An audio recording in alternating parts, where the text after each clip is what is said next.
Hey, y'all, and welcome back to the channel. If you guys are new here, my name is Ashley, and this is My Sweet Perspective, where I give my take on all things TV and movie related. And y'all, we are back on this evening to talk everything House of the Dragon, season 2, episode 2, Rhaenyra the Cruel, but not so cruel, right? And I'm not alone. I have an illustrious panel of guests who are here to give their perspectives as well. Let me bring them to the stage. First, we are joined by C the Superior, who y'all know what it is. She's muted, but she's Team Green.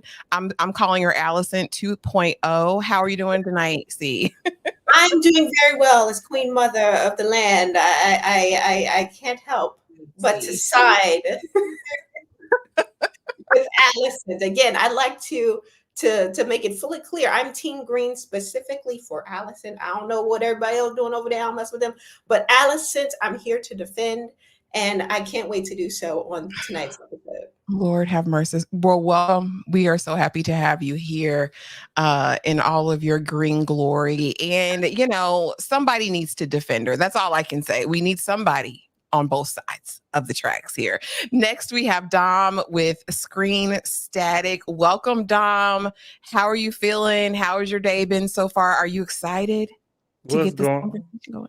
What's going on, y'all? Yeah, no, I am excited. The House of Dragon, I can't wait to talk about it. As soon as the episode ends, I'll be ready to talk about it. And see, you can't just claim one part of the team. It's F Team Green as a crew, as a label, as everything. Yeah, y'all a click over there. Look, I like to pick and choose. I pick and choose. This is a la carte. You pick what you want, and I'm picking Alice.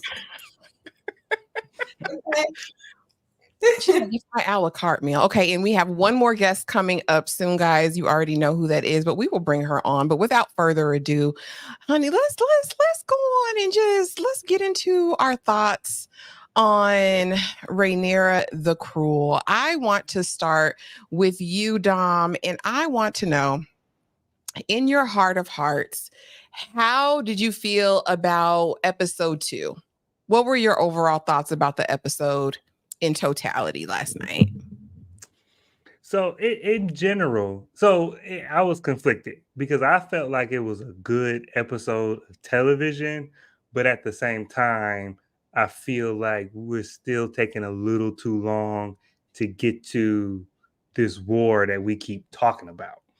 Because at the end of season 1, when my boy Luke died and Rhaenyra found out and she looks at the TV, the look she gave me, I don't know about y'all. Y'all had your own conversation. But the look she gave me, she said, Dom, it's on. And so I'm still waiting for it to be on. Like as a singular episode of television, I felt like it was good. But just in this role we're going on, I'm like, we're taking a little too long to get to where we need to get to. Dom, and I hate to compare it to Game of Thrones. I hate to make those comparisons, right? But when they say they're going to get it back in blood and it's wartime, we're about to immediately see some sort of progression in action going in that direction. And I feel like this has been a little bit subdued, but it could possibly just be the way the story's written. I'm going to go to you next, C the Superior. Overall thoughts on the episode last night, episode 2. So I like the pacing of it. I feel like they kind of justified the pacing with explaining that, okay, Rhaenyra needs to confirm that her son is dead, one. And so that was episode 1. That was her going through the journey of figuring out, okay, I need to see a body, right? And then once she got that confirmation, she was ready to go. She said, all right, give me Aemond, right? Then it went downhill from there. Now she's being blamed for, the death of this poor child. And rightfully so. We're going to talk about it. Oh, Lord have mercy. Rightfully so. She knew who she married. But okay. That crime hood up. He about to go about business. And she knew who she married. She knew that man all her life as her uncle. So Lord, Uncle husband. Yeah. Uncle Ben. Yeah. Kay. Overall thoughts on last night's episode. Rhaenyra the Cruel. Is she cruel though? Is she cruel yet? I mean, If I was Allison, I would call her all types of cruel too. But yet you done switched and you sleeping in her old room with her Well, old boo. So Mm, well, I mm, mean, who's really the mm. one that's cruel here? But yeah. I I feel like I'm with Damon and I want, let's get this thing, popped off. But I see why it's moving slow. Because Okay. from what I'm from what I've been reading in the books, is the story is coming from an unreliable narrator. And so in the show, they want to show like this is what really happened. This is a real story from the Targaryens themselves. And so they want to actually tell pretty much the truth of their story instead of just an account of their story. Mm. And Okay. that's actually cool because I saw that too because I haven't read the books, but I'd seen people talk about like that aspect of it, like the stories we get are from an unreliable narrator, and specifically like with last episode where Damon goes and hires the rat catcher and the gold cloak to go kill him, and when he asks Damon, well, what if we can't find Aemon? They don't. The show doesn't tell us what Damon says, and Mhm. so it's so that because like in the book, it's like a report of what he says, but we Mhm. don't actually know. And so I like that the show was like we still don't know, and that's kind of how Mm-hmm. like gossip and legends and stuff like that kind of progress. And I did like that aspect of the show. Okay, all right, I hear y'all. So for me, I honestly, until like the last third of the episode, I was like, okay, what are we doing? This is really whatever. Then I got something that I needed, I liked, and I'm beginning to see some characters fleshed out a bit more, right? Because I know we talked about it behind back, when they did the age progression, we all of a sudden are meeting these new people. They're the same characters, but right, they're supposed to be more mature, more developed, and now really sitting and walking in their personalities. And so I think with this episode, I'm finally getting some depth to some of these people. Like I can kind of see now where they're officially going to land. And I love that for us. But let's get right on into, honey, the mess and the mess and more of the mess. Okay. Golly gee willikers. Ya boy. Ya boy. Ya Just shut boy. the fuck up with yourself. We are starting with the king. Okay, let's start with Aegon, who is reeling after the loss of his heir. Not so much his son, but his heir, right? He's ticked off. He big mad, right? He's doing the absolute most. And then we have Laris right there. Always there to deliver what we need. But what I thought was most impactful in the opening shot was, of course, we see the bloody towels, we see kind of the cleanup efforts, but then we see him in the chambers and he's destroying everything that Viserys has built in terms of his little model old Valeria. You know what I mean? And I thought that was so foreshadowing of what's going to happen if he stays in power. Kay, I'm going to start with you. How'd you feel about Aegon this episode, friend? What you think? I'm like, look at you throwing a tantrum over a little son that you ain't even raising. Come on now. And you have the nerve to talk about somebody killing babies of what you was doing with your illegitimate children and Well, that little mini fight club that you got going on. Really, really, Aegon. So you just put at this point you just put on a show.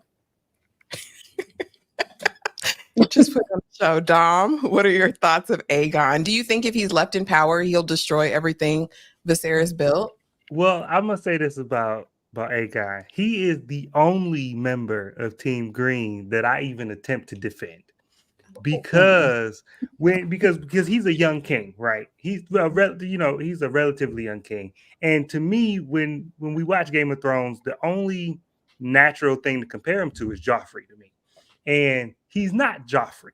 See, like Joffrey was a monster, like an absolute monster, and he didn't care about anything but himself. To me, Aegon is just young.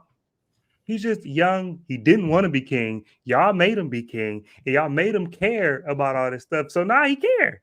And to me, he's just so to me. And so to me, a lot of the stuff he's doing, and again, not only is he young, but he's also never had to be accountable for his actions. So you Yeah. give somebody like that unlimited power. This is the only thing that's going to happen.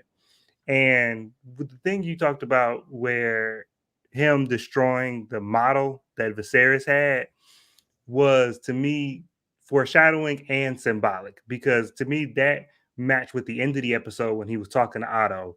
And because him destroying the motto was also him being like, I'm not my dad, I'm not the past. We're gonna let the past go by. I'm doing things my way. And that's kind of the bookend to what he did, what he said to Otto when he told him to give up his badge. He was like, I need to be a new man. I need to be my own man. Absolutely. Deep Movie Man says the Viserys disrespect will not be tolerated.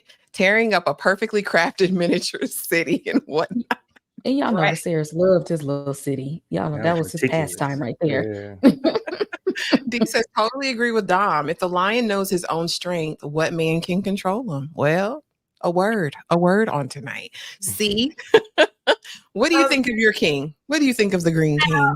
Listen, here we go. I feel bad for him to a certain extent. I do feel like he is a product of his circumstances and the time that he's in. He can only be, we can only hold him but so accountable because of the way he was raised, right?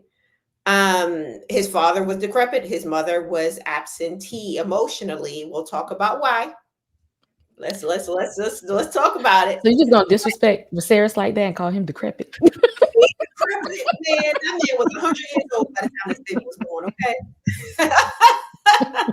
So he has really no guidance and no accountability because he is the firstborn son. So I do have a little bit of sympathy for him, but the fact that he don't give a damn about his other kids just sops up any kind of sympathy I have for this thing. I don't know. I think at a certain point, we have to kind of buck up and say, you know what, this was my childhood. Yeah, it wasn't perfect. Yeah, I didn't want it. But now it's been thrust upon me by your no good mammy who did this to you, son. I mean, so really, who's at fault? Because you were not the right Aegon, and she knew you weren't the Aegon that your daddy was talking about, honey, because we knew you wasn't gonna be ish. We knew you wasn't gonna be ish, Aegon. I mean, I'm just sitting there. And we Targaryens. It's 50-11 Aegons. We don't know. Rhaenyra got a son named Aegon. Rhaenyra got a son named Aegon. So named her son Aegon for the purposes of trying to take it from Alicent. That's what it was. And Alicent is she's in the faith, right? So she named her child, her firstborn child, Aegon, prior to Rhaenyra even having a twinkle in her eye about her and Aegon's son. So let's get it. She an Easter Sunday member of the Seventh Faith. We ain't stop that. She was only faith when Rhaenyra showed up and she was front. She ain't nothing but a church lady. Stop that. She had that religious guilt though. She feel bad for the things that happened. She don't feel. Does she really feel bad though? Does she? That's the question. I say she does feel bad because I said when the episode ended, I was like, if she wasn't a main character, if she wasn't a central character, the way the episode started, I thought she would have committed suicide. Like I would have, because I do feel like you don't want the innocence to die. And I do feel like she feels like it's her fault that baby got decapitated. It is her fault. Yeah, I think she felt that genuinely. How's it her fault and it's not Rhaenyra's fault? That's what I don't know. How it going on to Alicent? Because Sir Krispy Kreme was supposed to be guarding them, and what was he doing? Where was the guards? He was at the rodeo show. That's what he was. Yeah, when her man was causing a muck, she knew what kind of man she married. I'll say it again. And she knew what kind of man she's screwing. It's Alicent's fault because this show wouldn't exist if Alicent would have just minded her business and knew that her husband could have been talking about any of 10 Aegons and not her son. She just let Rhaenyra get the crown. We don't have a show right now. Yes, let's just fact check. You're right about that. Right. As the queen, what other Aegon could there be? Her firstborn child name is Aegon. So of course she's going to assume that the prophecy is about her firstborn son, who is the firstborn son of the king. But it's never raggedy though. He knew there was no way there, and this was the first time him meeting Aegon, his grandbaby. She knew it wasn't about Aegon. We knew Aegon wasn't gonna be ish. Viserys knew Aegon wasn't gonna be ish. And even if it was, let's just go inside your girl's mind for just a millisecond and say maybe he was talking about his son Aegon. The breath before his last, Like that's not a breath he should take seriously. The breath before this man has been on drugs for months. And he is not in his right mind. It's no way. He been not wanting this boy to be king, but on his deathbed, right before he give up the ghost, that's the word you're gonna write in stone. You foul, Allison. We can say that with our 2024 eyes. That's what, but as far as Allison is concerned, this is the king. This is he also believes himself to be somewhat of a visionary. So he believes he has the sight, right? So she's listening to this. No, Viserys thought he was a dreamer, but Yes, nobody else did. Nobody else did. Well, he thought himself to be a dreamer and have these visions. This is her husband. This is also the king. Of course, she's going to take what he says, as gospel, being the religious woman that she is, right? So, well, And you gonna fight for your girl. I ain't mad at it. You gonna fight for your girl. I am not mad.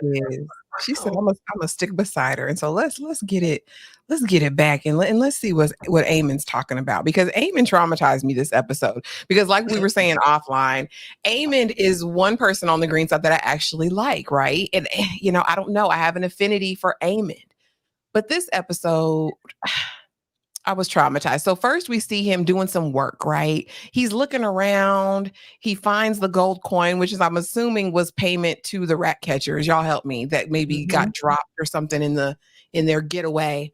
And so I'm like, okay, he's going to be investigating, right? He's going to get it back in blood. He's going to be working a plan to do this. But where is he? He laid up at the pleasure house with a granny.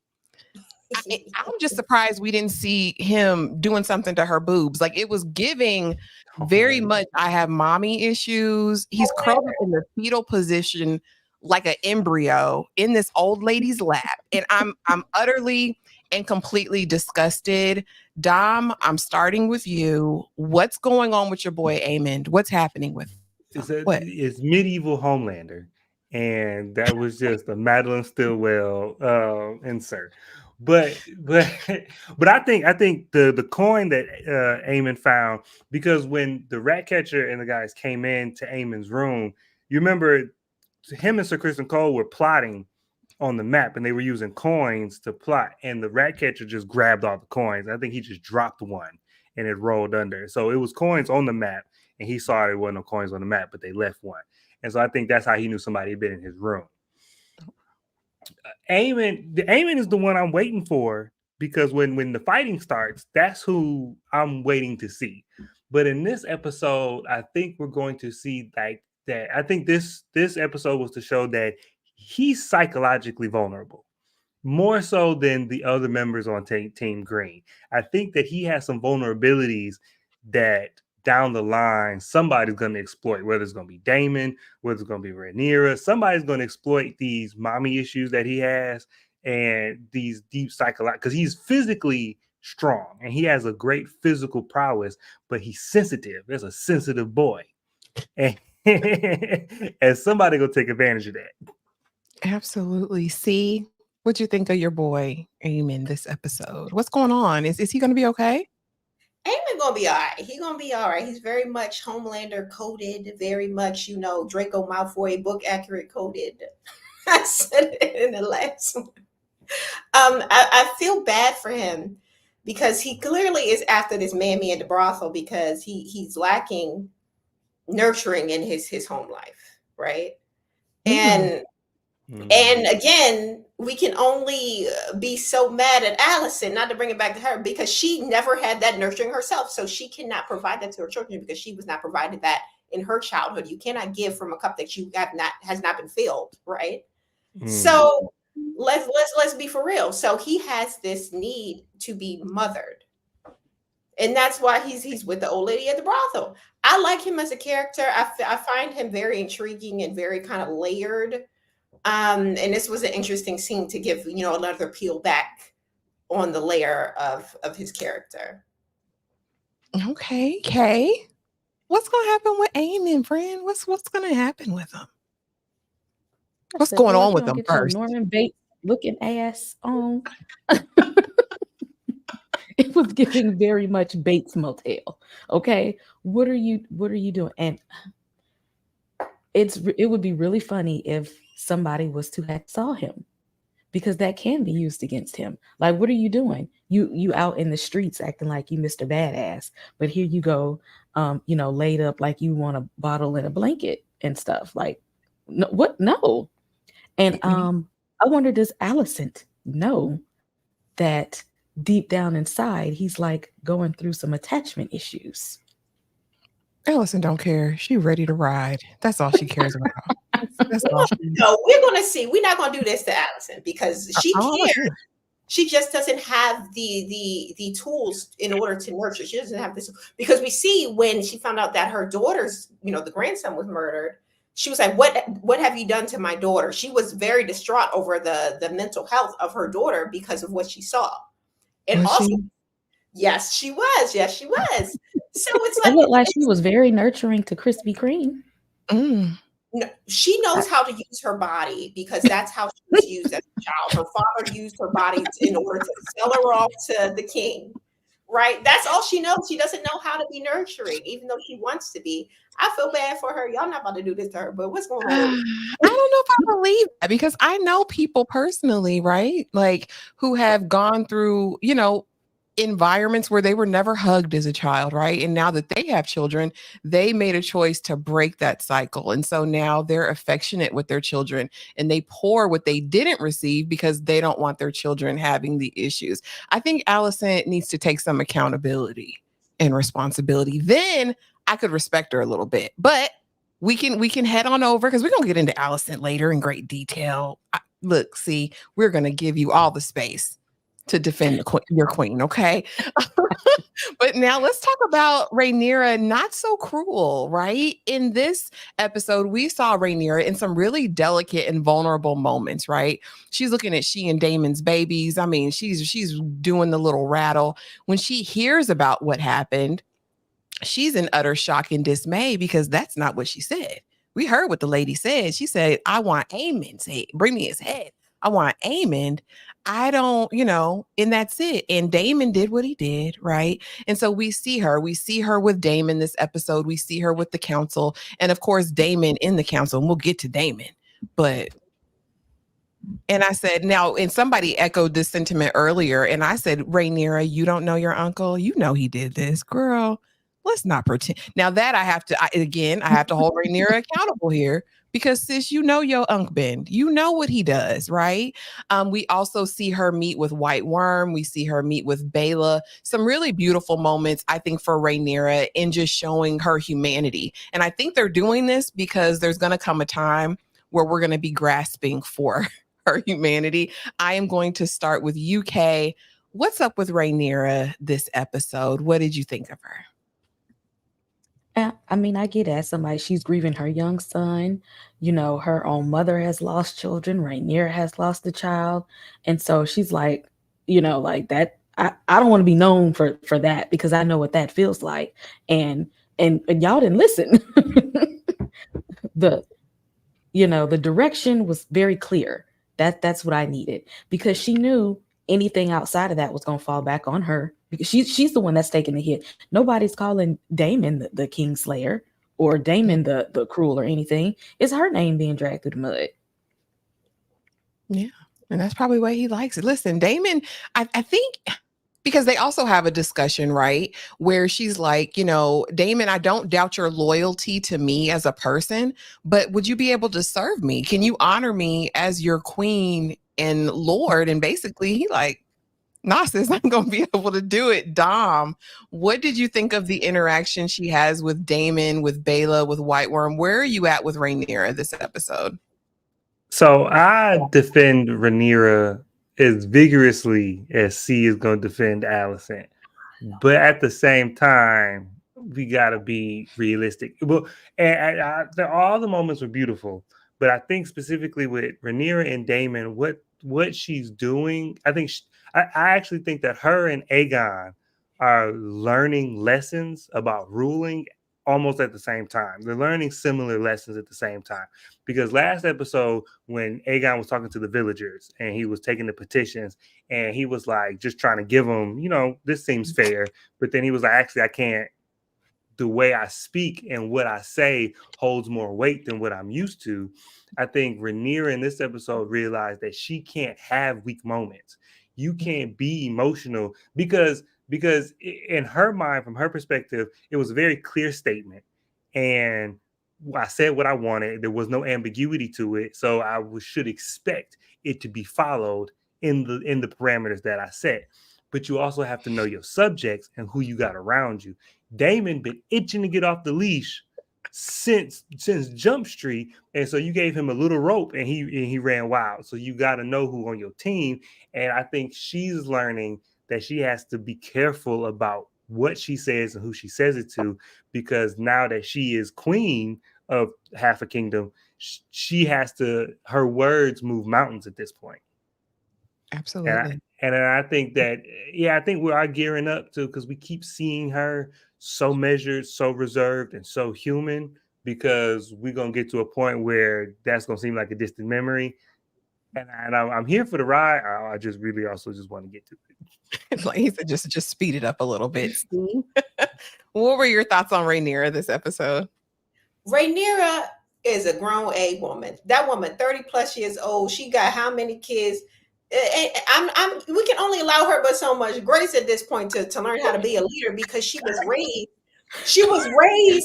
in the circle. The same time when her father was in these rooms of power, she was right there. She was right there listening to it all, absorbing it all, learning it all. So why isn't she just learning to be a queen the same time that Aegon, who ain't never been around nothing, is learning to be a king, who's a child? Really, he's what, 17, maybe 20? She 30 plus years old. We going to act like she ain't a grown woman? And then not only that, she knows that every man in her life comes to her to be her savior at every second.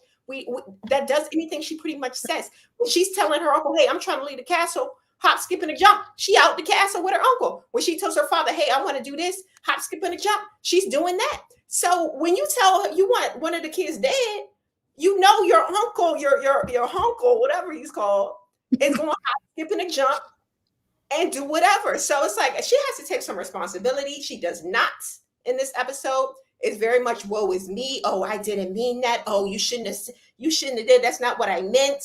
You grown as hell. You should have known what to say and who to say it to, and you did not. A quick question. Point of order, because I just might have missed something. Is it Rhaenyra almost, if not exactly, the same age as Alicent?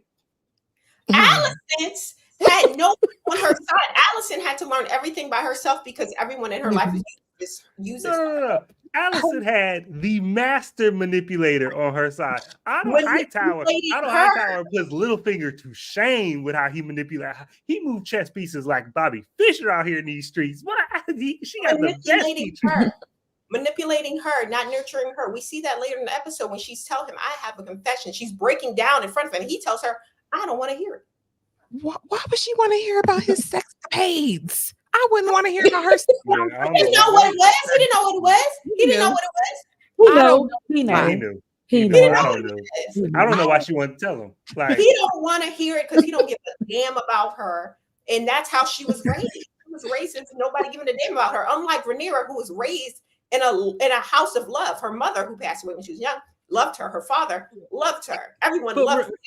Alicent didn't get that. Rhaenyra was raised with the realm not liking her. Everybody she looked at was like, you're not supposed to be queen. You need to be over there shucking and jiving with the other sisters. Like, you. The realm don't like Rhaenyra. The realm learned to love Rhaenyra because what? Because everyone in power was like, yeah, Rhaenyra.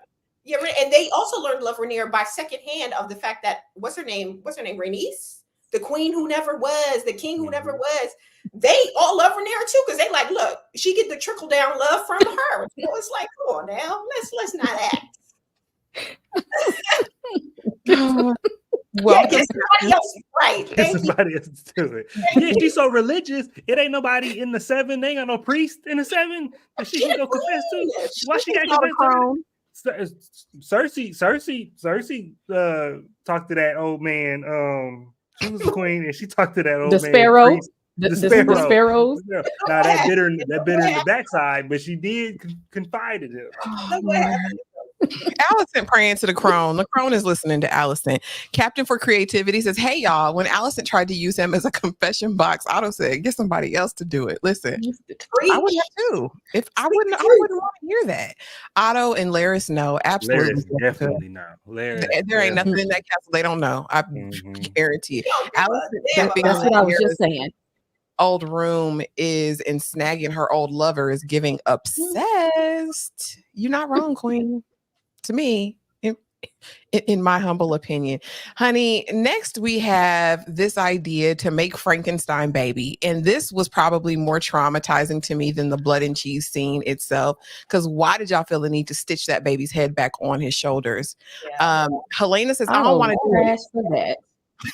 Helena says, listen, Mama, I don't want to do the Allison, baby. Allison says, baby, you need to do this. Okay. This is going to ingratiate you to the small folk. She said, I don't want to know the small folk. Helena said, I don't want nothing to do with none of these people. I want to stay in my rooms with my living child.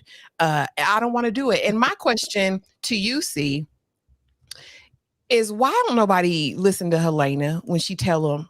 She tells them stuff, and it seems like she's ignored, and I don't like it. Talk to me about it from a green perspective. He's ignored because, again, Allison should listen to her daughter, but again, she wasn't nurtured as a child. She doesn't know how to nurture, and also, Allison has a thing about duty. Her whole life has been duty to someone else, duty to her father. Let me go ahead and be the queen and seduce this old man because out of duty to my father. Let me do this out of duty to my country, duty to my religion. So she has that in her. So even though she does not want this for her daughter, as she said when he first proposed it, did you guys see her face? She was thinking this is outrageous, right? But again, yes, she didn't want this to be the case. But the more her father spoke, the more she became in line with what he was saying, because again, this is her father, the horrible man that he is to her. You know, it's hard to break that trauma chain. So he pulled her into that. He pulled her into that idea, and she pulled her own daughter into it. It's a whole chain of trauma. It's a vicious cycle. It's a vicious cycle, child. And again, it's a duty she feels that she has to do for her country, for her father. She even said it to her child. It's a duty. We have this duty for our people. She's all about the service of others, and unwillingly so. She doesn't want. If she was given the nurture and the capability to grow into a full-fledged individual, she wouldn't do this people-pleasing thing that she does. Very much a people pleaser, and that's because of her upbringing. She needs to take you on the road with her. Mm-hmm. You as a part of her PR team K, though. Talk to us about this chain of trauma. And why won't anybody listen to Helena? Why are we ignoring the seer in the family? I want to know. Exactly. That's the real seer, not the series. Okay. Helena is the seer of the family. Allison wasn't listening to her dad in that moment, trying to people please. She was trying to one up Rhaenyra on this because she know it's a war about to happen, and it would make her look good because I got to sit next to the Queen Allison and Helena. She looked good. It made her look good as she was shaming her old best friend Rhaenyra. This ain't had nothing to do with her trying to people please Otto, because she knew that was a trash idea, but she was like, that's gonna work. I'm gonna go with it, and they should be listening to, Helena's not gonna be the same after this.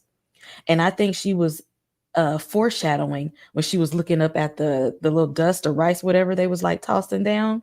I think that's the foreshadow of something we're going to see, and somewhat of a literary thing with everything falling to dust within their own family. I believe that. Now, Dom, I just want to say in this scene when they was doing the processional and the cart got stuck, I can't be the only person who thought that boy head was gonna come off. I I, did. I, I did. I was I was like, like, I was so scared. if this boy head come off and roll down the street, I ain't gonna hold it. I was like, y'all dirty for that. But this is, and when we talk about Otto, I got a lot of stuff to talk about Otto. But this was a political move, and it was from a political standpoint, it was a good one. This was a great PR move. This was a great way to drum up support for the war effort that's coming. And so you gotta, and so with Allison and with Aegon now, they're put in positions as royals to now be like, am I going to be a good parent or am I going to be a good ruler? And a lot of times those two things are at odds. And the amount of time they pick good ruler over good parent should tell you just not good parents. It's okay. They good rulers, not good parents. And really they're just good political strategists. I don't really think they're good at ruling the realm.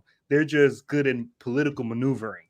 And Allison is no different than Otto, because even though I said earlier in the beginning of the episode, I was like, she might be on suicide watch, but that changed quickly because by the end of the episode, her power almost doubled from the beginning of the episode, because now Otto out the way, and she on Aegon's one side and her lover is on his left side. The amount of influence she got she might be the most powerful woman in the world at this point. So, and she not shucking that responsibility. She's standing right there and she's ready to serve. So I give Allison really no leeway in this. This was just a good political chess move.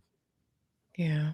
And as far as Helena, do we need to be listening to Helena? Because some of her prophecies are already coming true. When she said she was scared of the rats, she should have been. And so even with the eye thing, even with the eye, she got the sight, and we need to watch. She basically, Helena read the book. That she the only person in the show that actually read the book already, and so she giving the character spoilers, and they can't understand. That's what's going on. They don't get her. I will say, I did think there was an interesting moment where she and Aegon crossed paths in the hall, and I was like, what was that? It was like kind of this unspoken knowing. She's sitting in her sadness and grief and mourning, and he's just angry as heck. Do y'all think that before we get on to these people, do you think that's going to play a major role down the road in their marriage? If it is really a marriage, it seemed like they just do their duty and go and live two completely separate lives. What are your thoughts on Aegon and Helena's marriage and where they go from here? I feel like the marriage isn't. It's just they're brother and sister. They feel very much still like brother and sister. They care for each other like brother and sister. They have kids. It's weird. But I don't see it really as a marriage at this point. Again, I feel it's more like a duty and an obligation, and just a tradition. I don't see any connection thus far between her and the king. Dom, do you think there's any connection between the two other than duty? Well, no, I think there is a level of affection there, and I think that's why that moment was there, because we are the complications between being siblings and being spouse has to be crazy. You know what I'm saying? I grew up with you, and you are also the mother of my child. The emotional complications of that is weird, and we're also king and queen. And so there's several layers to that. And so I do think that there is an affection there, but I think because they process things so differently that we don't know how to mourn together. Because Helena is still mourning the child, and Aegon is trying. He said, "I want revenge. I want retribution." He wants action, and that's not on Helena's mind. That's not where her heart is right now. And so I think they're just on a different level of healing and mourning. And so they can't really connect right now. Yeah. Kay, any thoughts on their union going forward? Ain't no Aegon has never been studying Helena. He don't show her no affection. He don't even say hey whenever she walk by. They be in the same room and he act like he don't even half see her. He don't acknowledge her. He don't go hold her hand, hug her, nothing. It's like she just be there because she has to be. It's like she just has to be there. So he gets his fun from other people. He has no connection whatsoever. Because where was he when the baby was getting slept? Where were you at? Why he The pushing fellas. everybody He else? was with the fellas. Even in season 1, they had that scene where the whole family met for dinner, and she even said, "Oh, yo, being married's not that bad. He mostly ignores you." And then what was the older brother Luke? Older brothers did the whole Just G serious. yeah, you want to dance or something? There's no real affection. That's it. Hey, I forgot about that part. A says they ain't never given Helene any respect and don't. Poor Stink Stink, not even her mammy. Vic says she's alone in her grieving. Not even her mom is there for her, and not. Okay, then this is what I want to know, Verdant Jedi. Is Hugh Hammer going to betray the blacks? And so this is who we see here, right?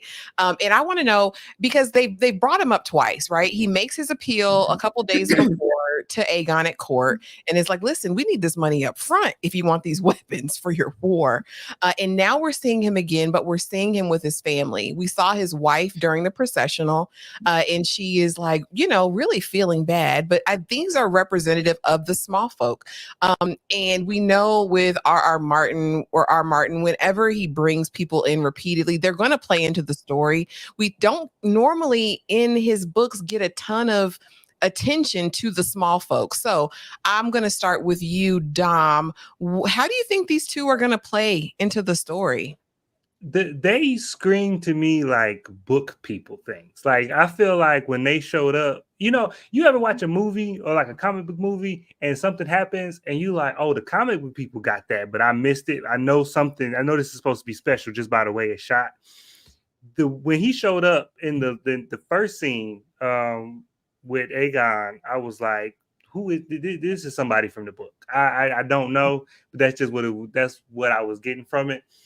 And I think he also gives me I don't know if you remember in Game of Thrones, remember Robert had a bastard and I forget his name, but the the blacksmith. Yeah. And he showed up like that. Well, he was kind of like sprinkled in and we didn't know his relevance. And then all of a sudden, then season later, he with the red lady giving blood with eels. And so this to me gives a lot of the same effect to me, where I feel like it might be a slow build up where we're just sprinkling him in. So when he does become important, he's not a stranger. But it might be like at the end of the season or maybe even like next season. Game of Thrones is not scared to like drop something in one season and not pick it back up to a couple seasons later. That's very true. And they have a sick child here, Kay. So what are you thinking is going to play into this? Will he betray the blacks? Or, well, is he working for the blacks? He works for the greens, right? He's supplying weapons for Aegon and them. Do you think he would turn if the blacks are paying? That sounds crazy. If Rhaenyra and her people are paying. The blacks are paying? That sounded crazy.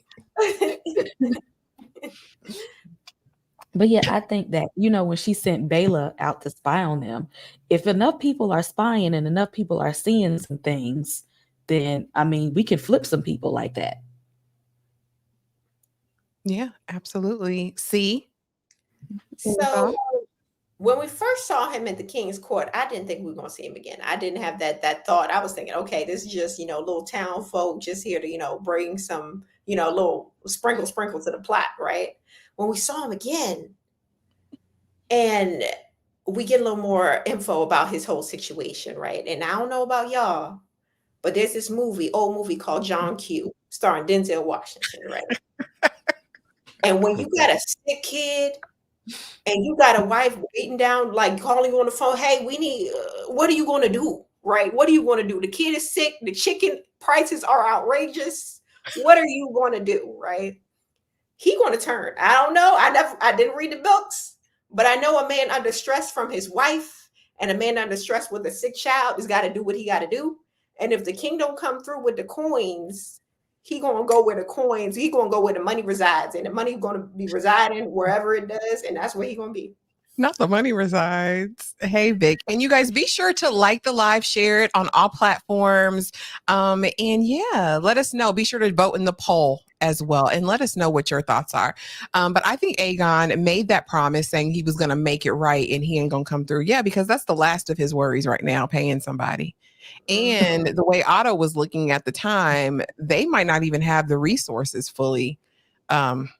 Like they said, they're trying to fund, other efforts and allegiances currently. Here goes your boy. Yeah, boy. My boy. I like Damon too. I can't even lie, right? But Damon's on one. His face at that table when they're looking around, and he's like, it's like, bruh, we know exactly who you are. He looks at Rhaenys, and Rhaenys is like, I know it's you, Damon. We all know it's you, Damon. You were ready to take the dragons out and burn everybody up last episode. We absolutely know it's you. And of course, then he has this exchange and dialogue with Rhaenyra. And basically, he's like, I was supposed to be king. I was the stronger brother. I was the better looking brother. I was the people leader. Viserys was weak. I should have been king. And so she's like, what, you want your birthright now? And he's like, you're the queen. And she's like, but can you serve me? Can you basically submit to my authority? Next thing we know, he's walking out the room, honey, goes down the hallway, sees his own child and don't acknowledge her. Now that pissed me off because Bela was his girl. He was teaching her Valerian and doing all the things when they were kids.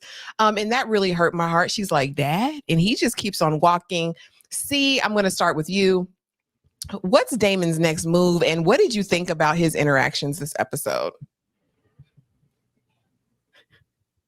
One thing he gonna do is make the silence work in his favor. He gonna be and let you assume whatever you want to assume. And that's one thing I think is hilarious about this man, because he gonna say, let you run with whatever story you want to run with, because I'm not giving you nothing, right? I love that about him. I think it's a little messed up that he dips and don't nobody know where he is, because still by the end of the episode, I don't believe we find out where he's gone. He could be gone a week. He could be gone forever. She don't know. Right. Exactly. You're gonna find him another wife and there's somewhere else to be. But he's a very shady character. I do enjoy him as a character, but I still don't like him. I don't like him as a weird uncle niece situation, weird situation with everything else.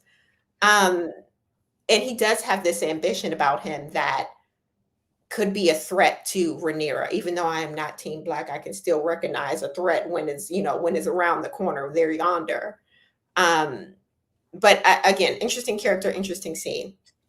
Absolutely. And I don't think Damon would outright betray her, but would he do things to undermine her? I absolutely believe that. Dom, what are your thoughts on Mr. Damon? What did you think about him ignoring his child? You know what? I think that wasn't as bad as look. Sometimes daddy got a bad day. And I ain't got time. Y'all grown. You supposed to be married. You gonna have kids of your own in a minute. I ain't gotta say hi to you every day. Sometimes I got a bad day. You just gotta deal with it today. I got attitude, and it's Damon, so it ain't like I'm Mr. Talkative.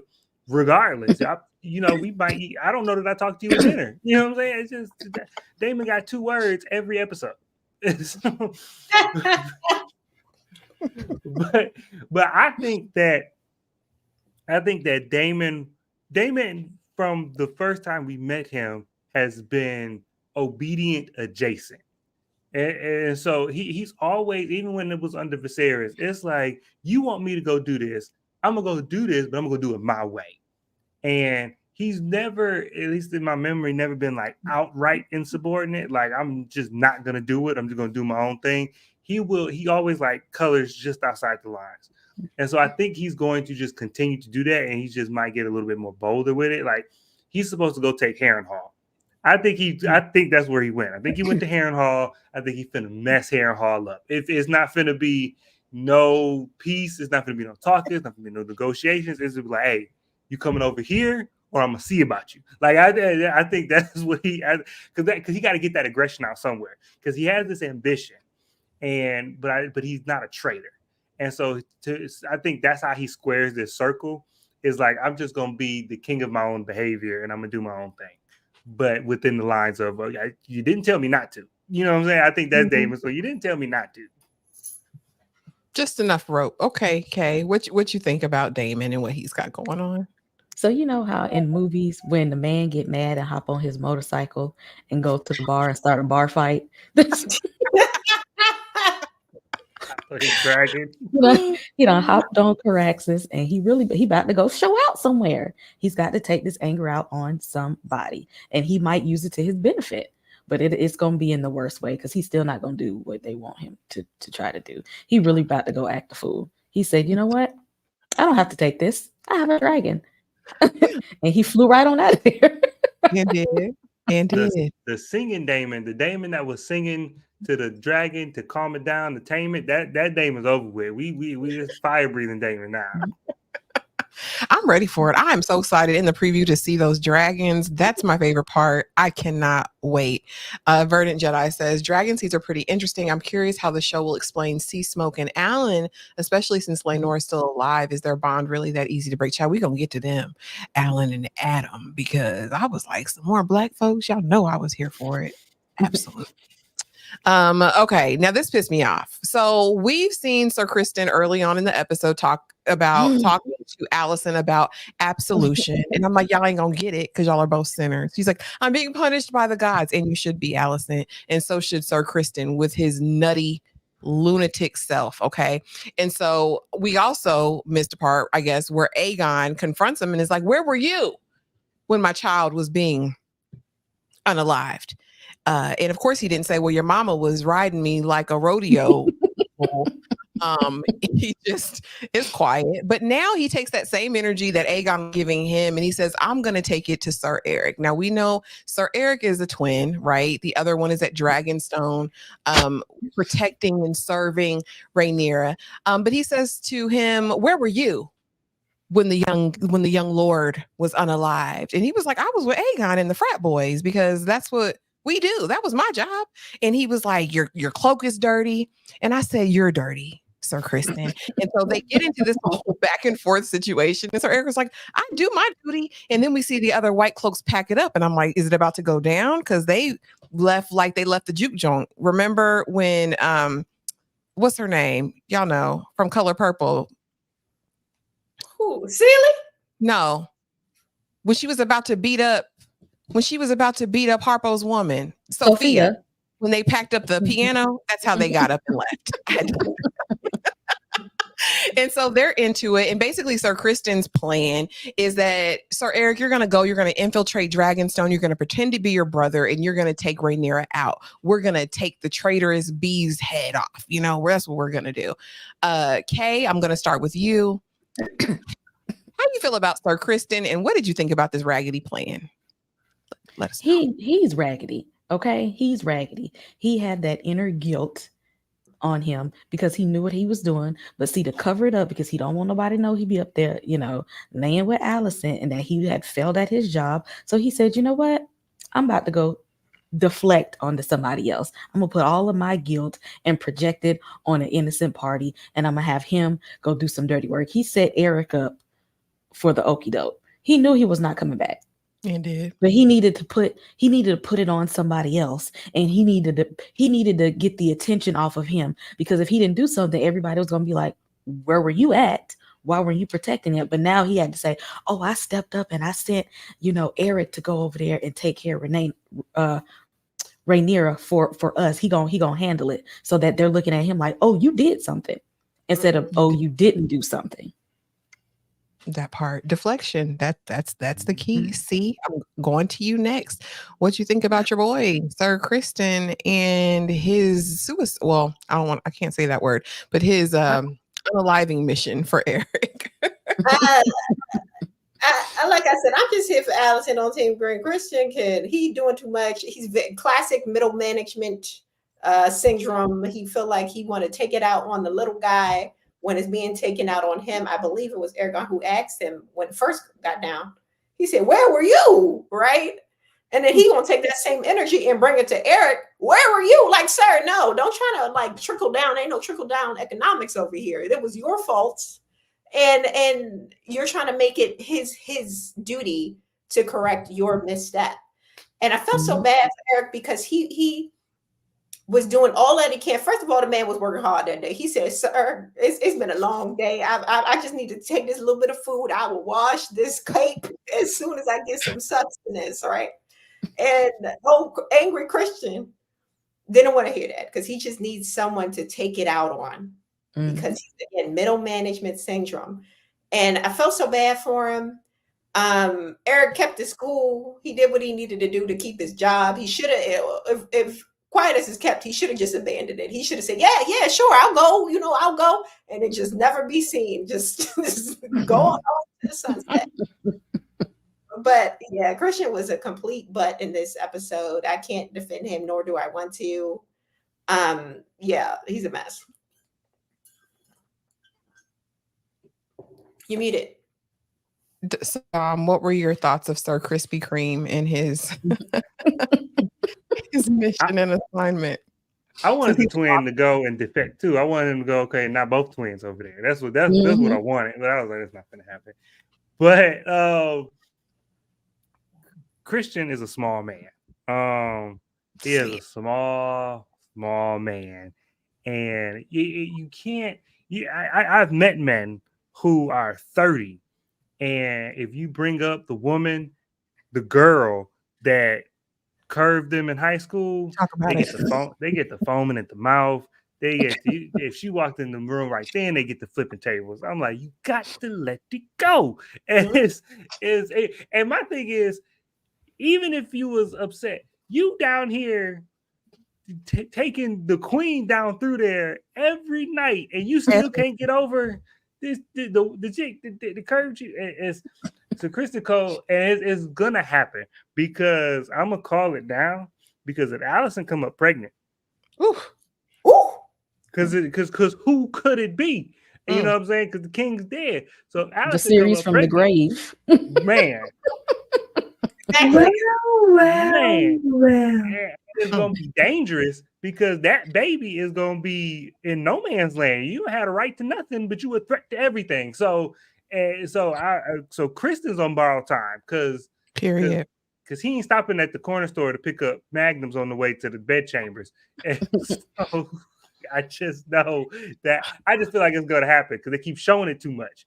And so that's what I'm waiting for him to get his. He gonna get his when the king find out he taking his mama down through there. That's what I'm waiting for. And we're gonna get to it, but I definitely have a theory about Kristen's fate, and I believe very soon Krispy Kreme will be eliminated, but not for that reason necessarily. And of course we'll get to it with his promotion in 5 days, his 2 promotions. Like, okay, but I do think Laris don't like that. And I think Laris will devise a plan to get rid of him. That's just my prediction. I ain't read none of these books. So, but yeah, that's just my quick thought, honey. But Kay, did I touch you, Kay, yet? See, did I touch you yet? Yeah. I mean, I can go look. I can go back another round. We can wrap it. I'm like, okay. I just think that we gotta as far as Allison getting pregnant with Kristen baby, I think that would be interesting. I don't know if she would go through with it because they got that plan BT. She keep the tea. She keep it hot too. I'm not pregnant. If somebody were to find out she was pregnant, the question would be by who, and then that would be interesting. Because if somebody see her drinking the tea, that's enough to. What you need that for, ma'am? That's enough. Vic says Crispy really thought she was going to leave her position as the queen to be. That was my thing. How are you mad at Rhaenyra for not abdicating her inheritance? Like, that is crazy as heck to me. Like, entitled isn't the word, and now he feels like he's entitled to everything because he's getting that queen coop nanny. Can't help himself. And if this was Game of Thrones, Sir Christian's head would be on a spike. Didn't he leave his post and the boy was unalived? And that's why he was deflecting onto Eric. But great observation on the incel. And you are right, Dom. Some people just got to get over it. Are you really that mad about Rhaenyra choosing her crown over your dusty self? Especially because both women are beautiful. Let me say that now. But I'm just saying, if I miss out on Rhaenyra and the plan B is Alicent, that's not a bad backup. I'm just saying it's not. You shouldn't be losing sleep over it. That's all I'm saying. Rhaenyra is out of his league. I mean, Alicent ain't got no dragon. Baddie. We're not gonna act like Alicent ain't a baddie out here. She is a baddie out here in these streets. Rhaenyra is very beautiful as well. We're not comparing the ladies, but he didn't end up in a bad way when he got to Alicent, okay? And clearly she a freak in the Clearly. Because she was selling them feet pics last season, Dolores. So yeah, man, we know we know how she gets down. But I want to know what's next for Bayla. I was so excited to get to know Bayla a little bit more this episode. I love we saw the dynamic, of course, with her and her dad, but then even her and Jace. I thought that was really a cute scene, right? She's asking about her uncle. He's confiding in her that he's broken about Luke being gone, and the queen, Rhaenyra, puts her on a mission. She says, take, what is it, dragon, Moon Dancer. Moon Dancer is her dragon, right? Take Moon Dancer, go scout out King's Landing, keep a safe distance. So already she's going to be a formidable dragon rider, I'm assuming. But I love this for Bayla, and y'all know I love the representation here. I'm going to start with UC. What do you think is next for Bayla? I'm hoping that she don't die, child. That's the one thing I'm hoping. It seemed like they really trying to get like the little black characters out of here. I don't know why. Her uncle got sliced off his head when he was telling the truth about Rhaenyra's stink-tailed self and her, her illegitimate kids. We got her mama took herself out with the help of the dragon. So it seemed like they getting taken out. So I'm just hoping that that's not her fate. I do want to see what happens with her as she grows older. It seemed like they're trying to, tease a little incestuous relationship between her and what's her boy, the cousin. Oh yeah, they're already betrothed. They're betrothed. Yeah, they're already betrothed. So what? Mm-hmm. Why? Okay, then yeah, she's definitely about to die. She's definitely about to die. The wives don't live long unless you're the two main, Rhaenyra or Alicent. So I feel bad for her, but she R.I.P. because she ain't about to last long, in my opinion. Well, Rainey's, her mama's still there, so I'm hopeful for Bayla. Kay, I'm gonna go to you next. What's next for Bayla? What do you think? It's white. I mean, I was scared when Rhaenyra sent her on the mission to be a spy. I was afraid that somebody might see her, but I think if she play it right, she can be a good spy, and they might get some good, intel from this. So she might be very useful if she do her job. Oh, she's going to do her job. She's going to do it 10 times better and best. Appreciate you, EJ the TV Junkie, for the $4.99 super chat. Team Black all day, period. All right? You already know. Sis. You already know. Okay, Dom, what do you think is next for Bayla? Does she have long on this earth? Like, no, she doesn't have long at all. She maybe got a couple episode or two. Because Game of Thrones gave us a sweet scene. It gave us a sweet, happy scene. And whenever a character has a sweet, happy scene, it's time. It's time. I remember specifically, remember when Jamie went to go get his daughter back from Dorne, and they had that. They had that sweet, beautiful scene, and then all of a sudden she had the poison, and it just felt at Bayla. I'm sorry, and it's another daughter, right? It's another one. We got a spare. So we got a spare. And so it's air. But Bayla is the one that he liked. He don't even like Rhaena. He don't even talk to her because she ain't got no dragon. Oh, that's definitely means she about to. Is you the favorite too? You about to die? Yeah. Oh, facts.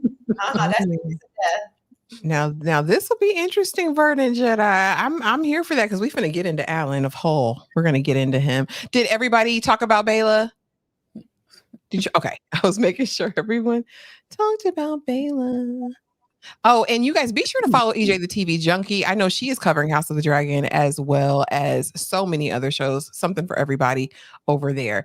But this was interesting to me, honey, because before we get to the pleasure house, I just had to talk about this because I said, who this woman with this white hair? Is she a Targaryen? Do y'all think that she is going to play any role? It captivated me, honey, when I saw that hair color. But her ninnis was out and she was doing a dance in the pleasure house. So I said, well, she's definitely illegitimate, but whose child is she? I'm gonna start with you, Kay. What you think? Did you think anything of it?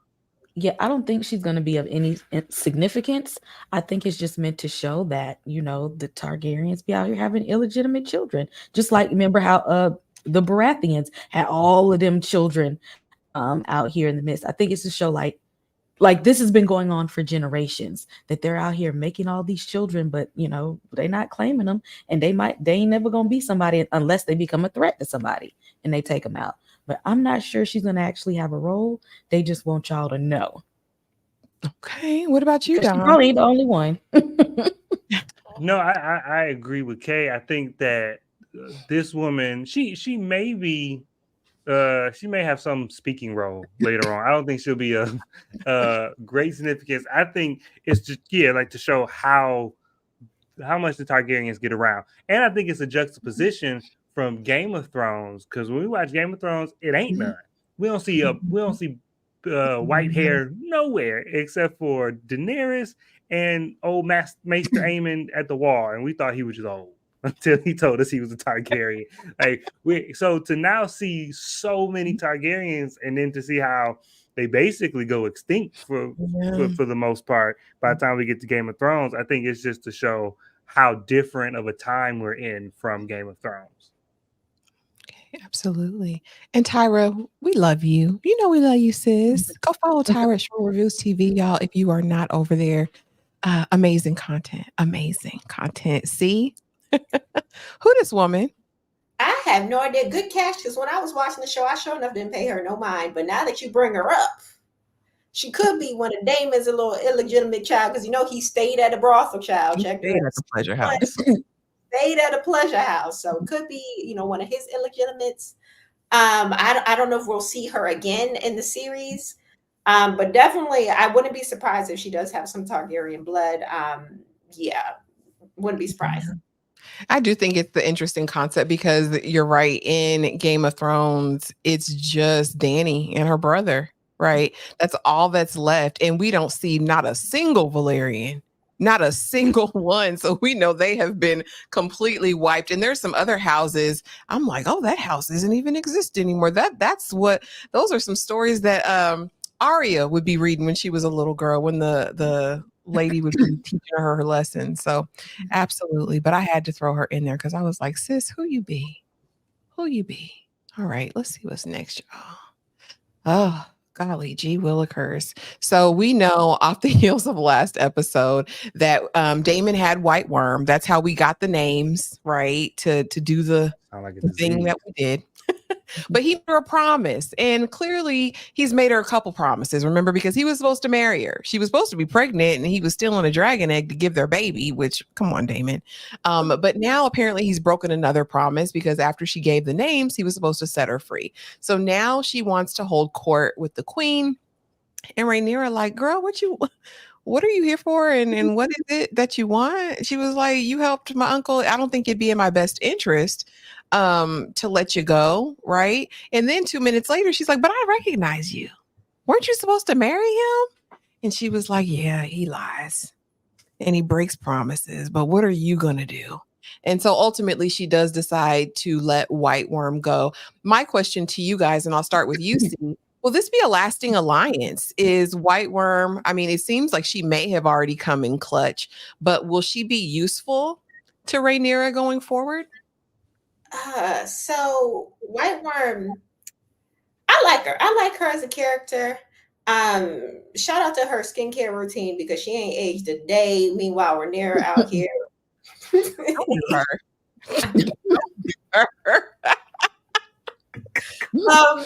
I like to see that, you know, she recognized her as her uncle's ex, you know, situation.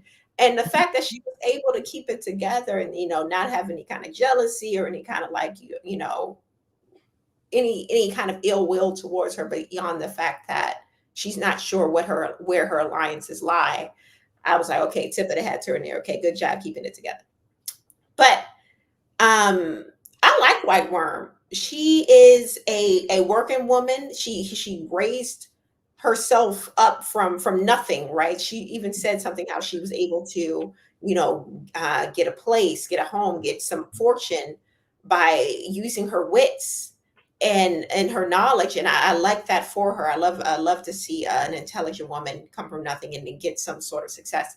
But Damon did her dirty. Old Otto did her dirty.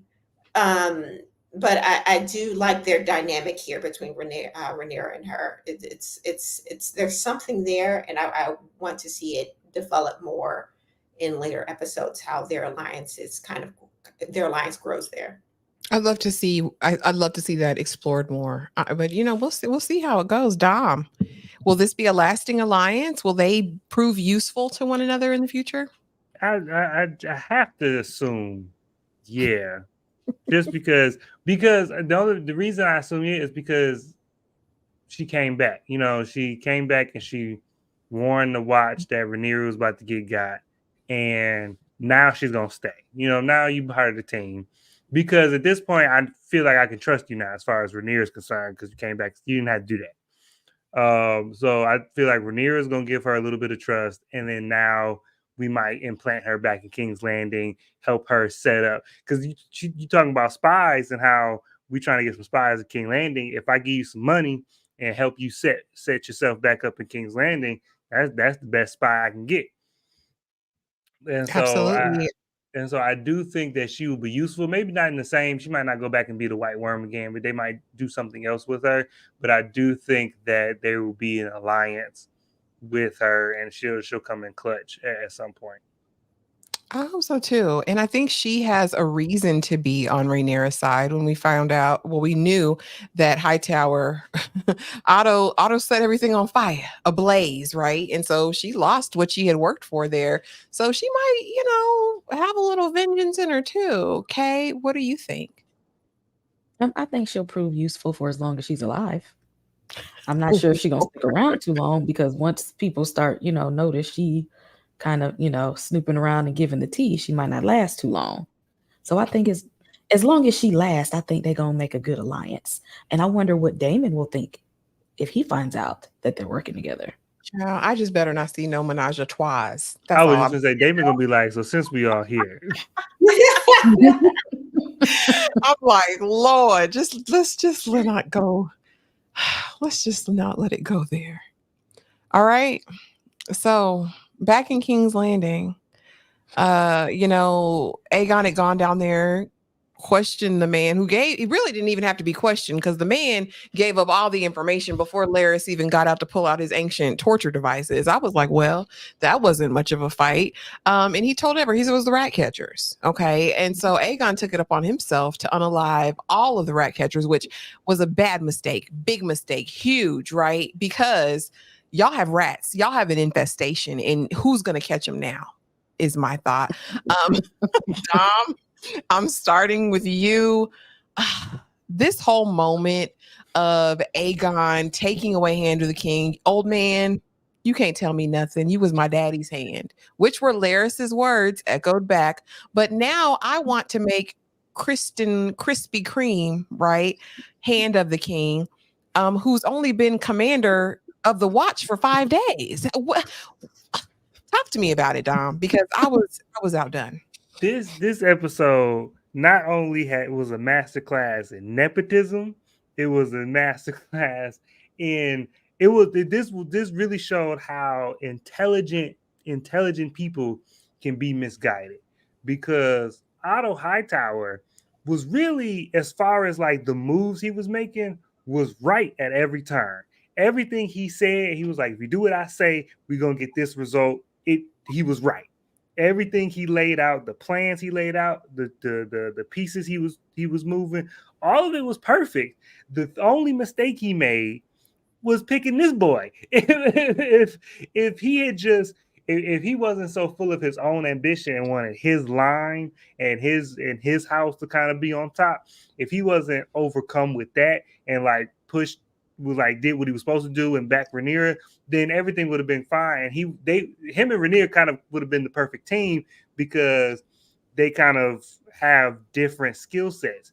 But because what he said about the funeral procession, about having the mothers, there, all of that was great. It worked. We got goodwill with the people, and this rat bastard in 5 minutes just undid it all.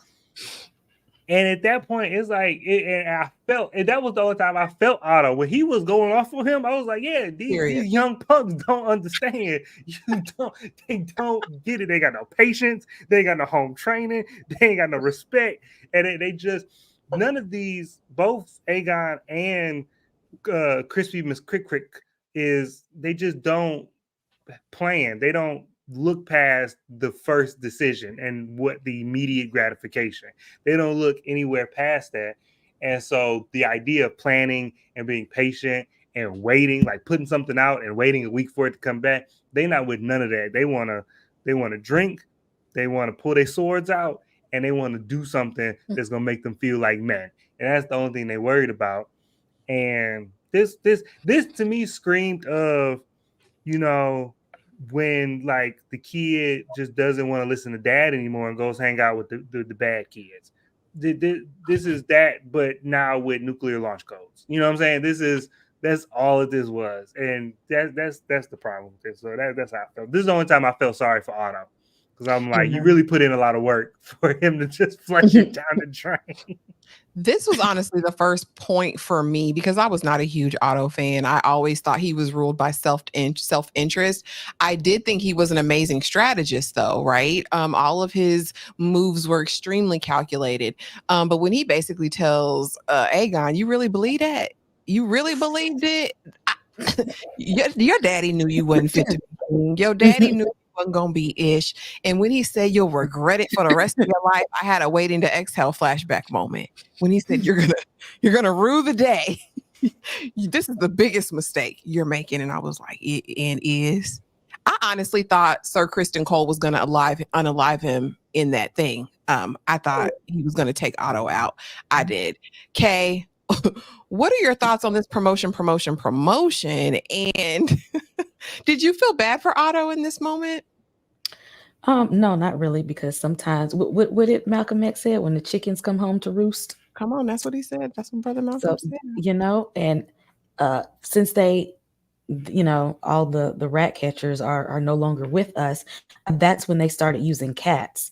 And if you think about in the original Game of Thrones, why there were always cats around, it's for the rats. It's for the rats. Krispy Kreme, no, he didn't earn that damn position. You know what I mean? It's like y'all might as well hired him to be an astronaut at this point, because he ain't got no political experience. He's poor leader. I mean, if y'all want to lose the war, just say that. Say it. Because at this point, the leadership is trash. And you know what, Otto, that's what you get because you've been a horrible person all these years. It's about time you kind of felt something. So you know what? I'm kind of glad he's feeling it now. Well, we'll speak about that. I mean, to speak about that, and we'll come to you next, C. In this moment, though, this was the first time I really saw his true allegiance to Viserys.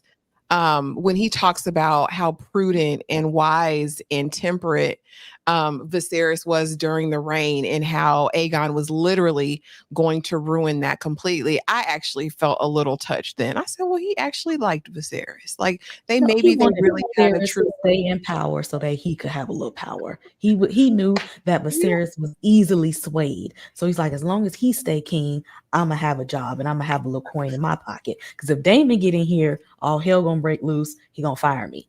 That's all that was.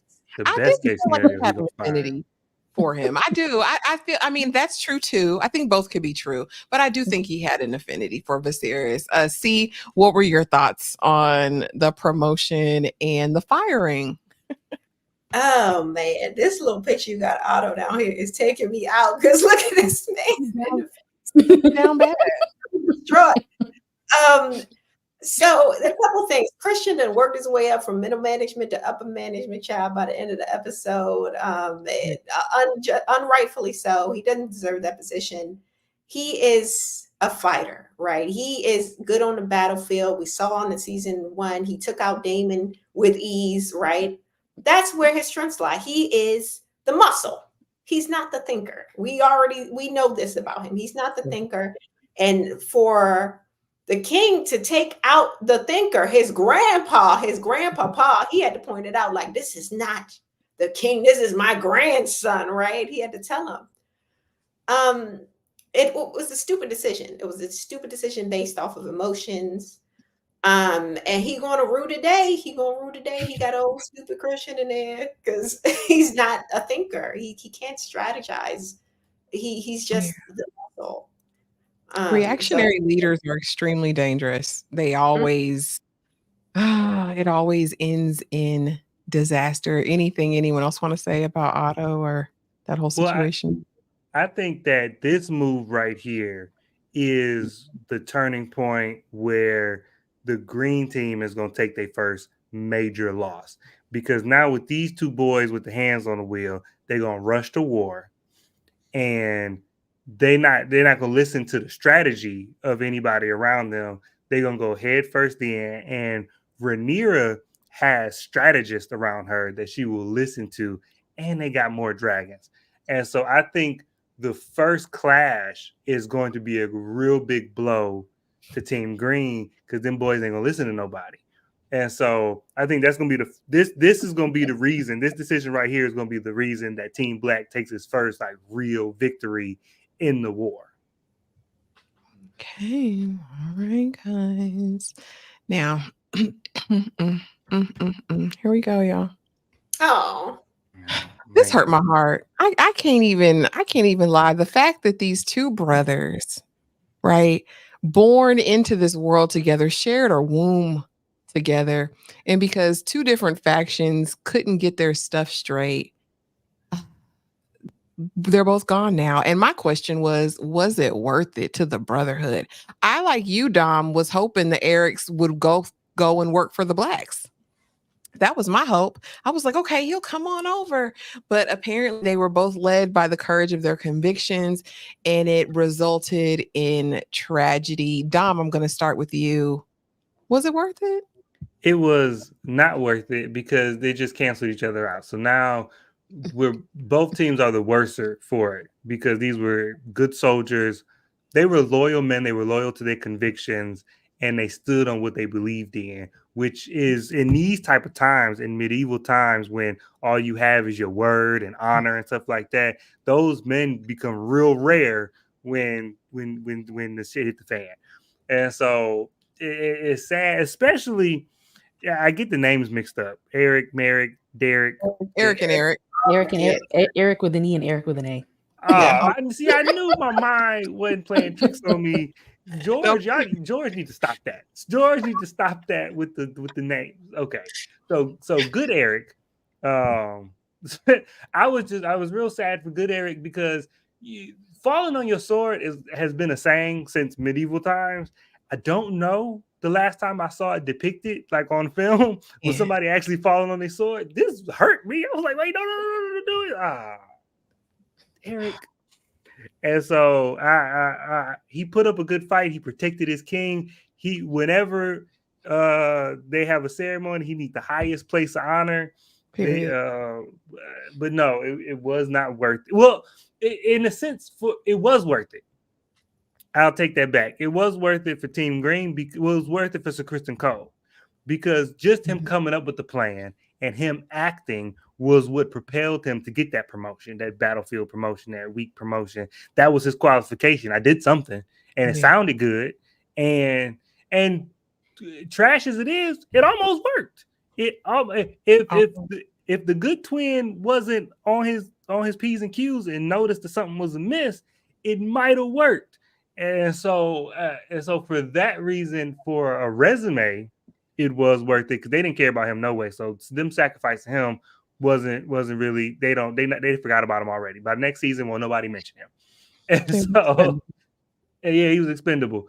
And so, but it was, and honestly, I guess it was worth it because Team Green lost somebody they didn't care about, but they took from Team Black somebody they did care about that was really valuable. And so in that sense, from a chess move, they lost a pawn but took a bishop. And so I guess technically it kind of was worth it. For the Greens, yeah. For the It Greens. did. Vic, it absolutely broke my heart. Twin, where have you been? I love this episode. Hey, Nerdy Brew. Follow the Nerdy Brew, y'all. Great content. I would love to have been able to F that oath. That's my brother, period. That's how I felt about it, bro. What we got to do. But we saw when they were separated the first time that one's allegiance was for the right thing. I mean, they both thought their allegiances were right. You know what I mean? And they were bound by their convictions. Basically, there's no winners in the war, even though there will be a victor. The twins represent the tragedy of it all. Absolutely. Because for at what cost? They're going to be buried together next episode. Well, dang. Yeah, nothing worse than being known as a kinslayer. It's so bad to be known as a kinslayer. Not even Rhaenys wanted to burn the Greens. Yeah. Oh, yeah, that's true. Lord have mercy, Kay. Let's go to you next. What do you think about the twins, Eric and Eric? Yeah, that I love a fight scene where there's like no score in the background, when it's just the grunginess of a fight scene. Like the Dark Knight Rises, when it was just like Batman and Bane, and it was just that street level fight. We don't need no music, we don't need no help, we just going toe to toe. So that was very well choreographed, and it's like you could see that they didn't want to hurt each other, but they had to defend their honor. And then shout out to White Worm, because she noticed the other twin, and she kind of whispered a little something. So she was kind of looking out. But yeah, RIP to Eric and Eric, and this is Krispy Kreme fault at the end of the day. At the end of the day, I blame him for all. See, were your feelings hurt? Did you shed a tear?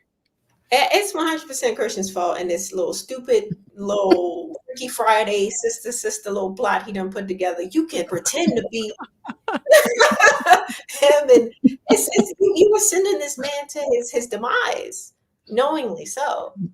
It's a shame that it came to blow between the brothers, because it's just a matter of this indoctrination of this white knight, white cape knights, I forget what they're called. But I'm assuming that to get into this, even in this organization, you have to be trained since a child. So they were trained since, very young to get into this whole white knight, white cape. White cloaks. White cloaks, yes, thank you.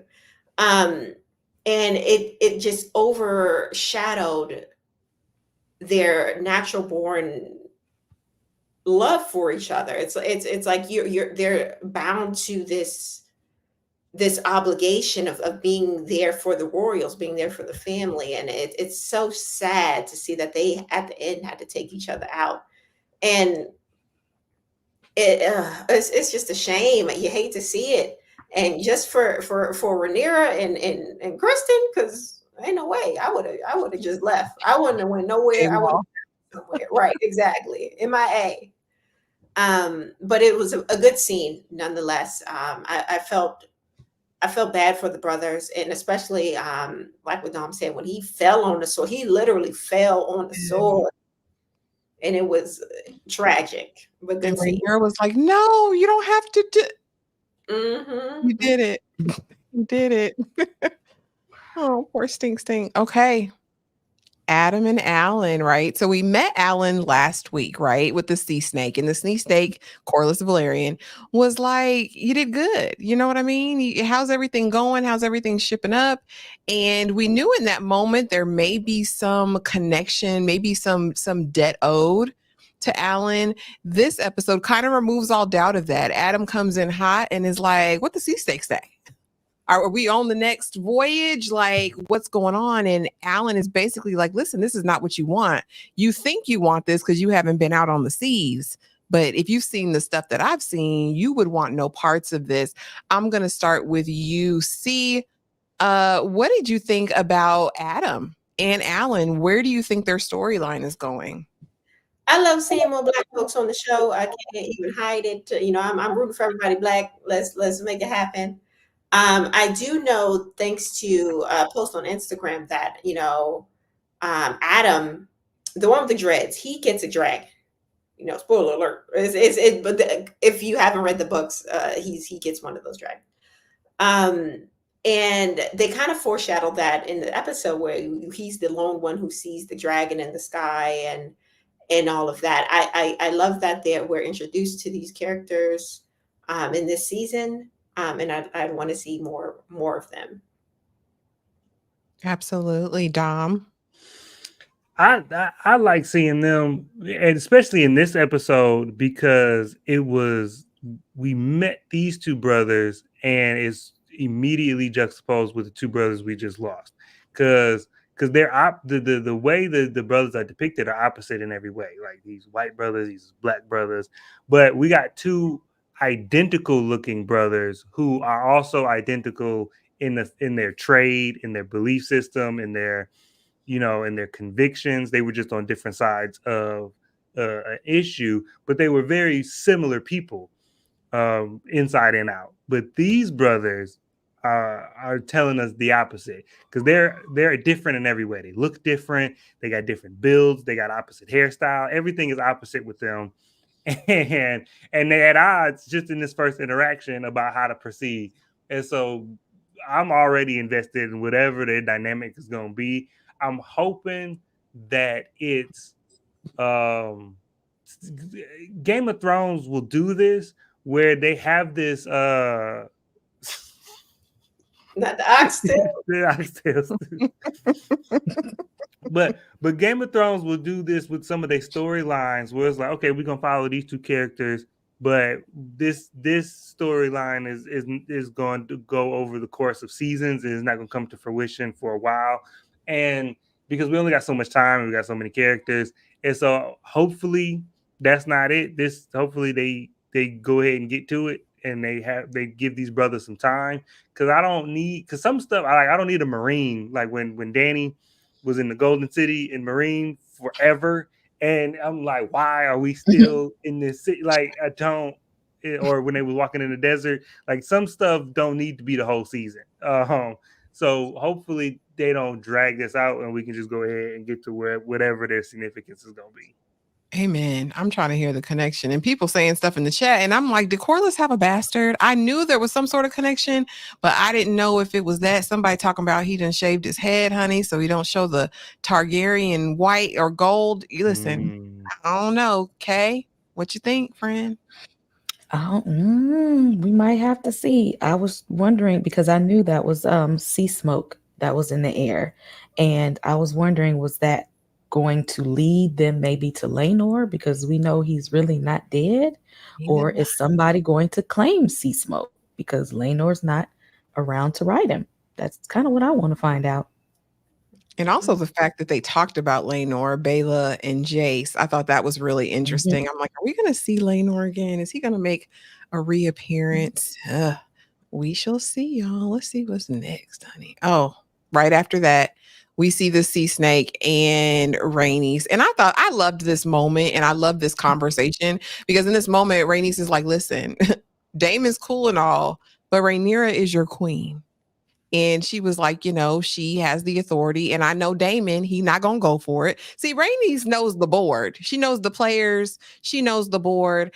I need her to take on a mentorship role in Rhaenyra's life. And I need Rhaenyra to take heed to that. Because again, the queen that never was probably more prepared to be queen at a younger age than Rhaenyra is now, right?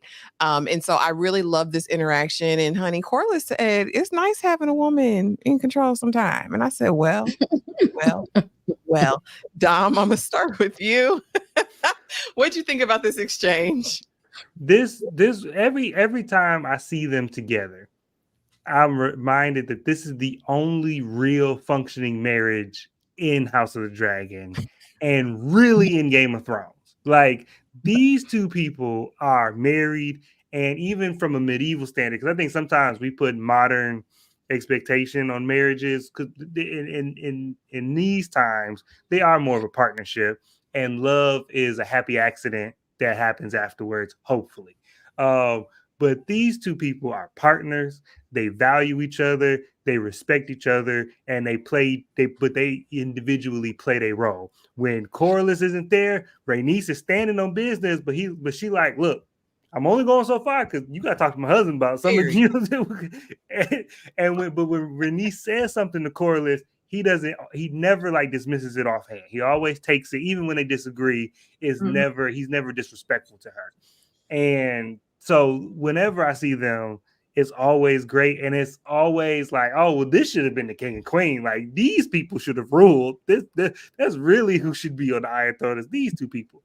But of course, who deserves it never gets it.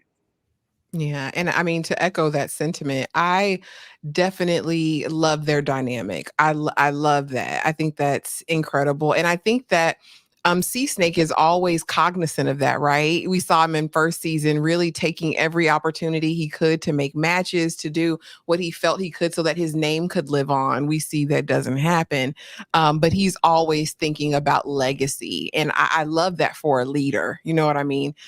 Kay, what were your thoughts on their exchange, honey? And they get busy on the regular. I said it ain't over. They like that old thing. They said they keeping it. What you think about? I appreciated seeing a couple that actually like each other. Because most of the marriages are like arranged, and the husband and wife very rarely get along or talk to each other or have a good rapport. And like they actually, you can see they really, really care. And we don't see that often. So, I'm here for the ones that actually show each other affection. And it's not like, oh, we were just put together because we had to be. It's like, no, we like each other. We cool. We in this. We locked in. Period. Playing with them locks. See what you think? I thought it was a cute scene, post smash. They're doing what, couples do, gossiping about somebody else in the bedroom. Okay, yes, love the realism. I like them as a couple. I like Rhaenys. I think she's very she does need to be a mentor to Rhaenyra. If Rhaenyra has some sense about her, she listened a little bit more to her. But yeah, cute scene. I love their love. Oh Lord, child. Now let's get to it. The moment y'all all been waiting for. Mhm. And be chat to like, comment, do all the things. Be sure to vote in the poll. Remember, which character do you dislike the most so far? Sir Kristen Cole, Allison, Aegon, or Larys? Those are the options. We'll reveal the poll results at the end. But let's get to it. And I got to get this off my chest, and then we'll go. And I'll save you, see, because I know you're going to have a lot to say, and I want you to be able to build your argument properly on this. But these your kids, sis. Like these are your kids. This is your king, and this is his younger brother, Allison. What did you do to these babies? Like I said before, you got Aemond curled up in the fetal position in a pleasure house with an elderly hooker, and you have Aegon over here crying into the rafters. You look at him just like she's looking at him. That's the face. That's the screenshot right from when she's looking at him. Turns her face, leaves the room, and proceeds to go ride D. If we learn anything from last episode, what I need, I said this, I made this petition in my recap. If you haven't watched it, y'all go look at it. Showrunners, writers, directors, if there are any more of these scenes at the end of an episode, cut it. All right. Cut it. I don't want to see her at the rodeo show every single episode. I don't want to see him between her musty, murky petticoats. Okay. It's hot in Westeros. It's hot. That Coot Nanny is not fresh. I don't want to see it anymore. And she's a bad mother. Okay. I'm coming to you. What you On the list of bad mothers, yes, we need to throw Allison on that list, because how you not have it in you to go comfort them, but you just let Mr. Krispy Kreme come right on in here, okay? unintended. You know, you seen the poor, like she didn't even reach out and say, "I'll come back. I'll be here if you need me." None of that. She just looked at him like, I don't know what you want me to do here. I don't know what, but I don't know. I don't have it. And then how you get upset with Sir Crispy, and then you allow him to clap cheeks again. So which one is it? Are we mad or are we glad? I'm confused. What do you want, Allison? What point are you trying to prove? That's a sick fetish. She was trying to get her dom something on. I don't know. C knows the word. She's gonna give us the verbiage for what that was, but she was giving her dom something. Because I was like, "Why are you slapping him? We know y'all are about to get it on, Dom. Give us your thoughts. How is Allison as a mother to you?" But my mother always said, as I got older, we would be talking about stuff, and she would just randomly ask, "Now, you telling this story about me? Is this the reason you gonna be on the therapist couch?" And I'd be like, "No." She's like, "Cool, as long as I'm not the reason you on the therapist couch." And so, because she was worried about scarring me, and Allison doesn't have a motherly bone in her body, because even because at first I thought it was just with the boys, but even with Helena, she not comforting Helena. She trying to make sure, be like, Helena, about what you saw. Make sure she's trying to make sure Helena don't tell nobody that she going to the rodeo every night, all night long. Like Allison is still so selfish and just let me tell you, you can tell. Look at the kids all across the bay. Look at Rhaenyra's kids. Rhaenyra's kids are nice. They well adjusted. They polite. They trying to study. They trying to learn languages. They're nervous about the impending responsibility that's coming. All of this stuff that's the marker of good children because they've had a good mother. Now look at Allison's kids. All Allison's kids could be right under. They ain't bad as Joffrey, but they over there. They go to his same school. They go to his same school and they hang out in the same club.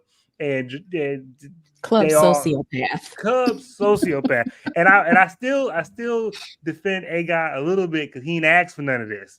He didn't ask for none of this, and he had to deal with that mother as well. And so, kids are victims, but it's all Allison's fault. To me, almost every bad thing that happens in the show is Allison's fault.